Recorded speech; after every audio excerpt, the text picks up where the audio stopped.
যদি মনে করেন যে আপনার ছোট্ট জীবনের মধ্যে বরকত প্রয়োজন, তাহলে ফজরের নামাজের পরে সূরা হাশরের আখিরি 3 আয়াত তেলাওয়াত করুন। ইনশাআল্লাহ 70,000 ফেরেশতা সারাটা দিন আপনাকে প্রোটোকল দেবে। আপনার রিজিক নিয়ে কোনো টেনশন থাকবে না। সমস্ত বালা মুসিবত থেকে আল্লাহ হেফাজত করবেন, রোগ ব্যাধি থেকে শেফা দান করবেন ইনশাআল্লাহ।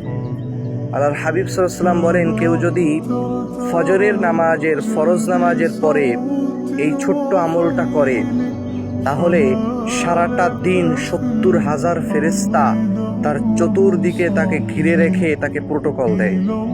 এর জন্য আমার একটা ঘটনা মনে পড়ে গেল যে একটা বাস অ্যাক্সিডেন্টে প্রায় 70+ মানুষ ইন্তেকাল করেছেন। সো একজন মানুষ বেঁচে গিয়েছে। সাংবাদিক ওই লোককে প্রশ্ন করতেছে যে আপনি কিভাবে বাঁচলেন?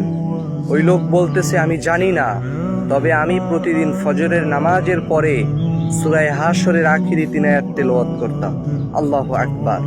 তার এই আমলের জন্যই আল্লাহ সুবহানাহু ওয়া তাআলা তাকে বিপদ থেকে মুক্তি দিয়েছেন। সো যদি এইরকম বিপদ থেকে মুক্তি পেতে চান, রিজিকের মধ্যে বৃদ্ধি পেতে চান, বালা মুসিবত থেকে হেফাজত চান, শারীরিকভাবে সুস্থ থাকতে চান, তাহলে এই ছোট্ট আমলটা আপনি করতে পারেন। আশা করি আপনার সকল মনের আশাগুলো পূরণ হয়ে যাবে ইনশাআল্লাহ।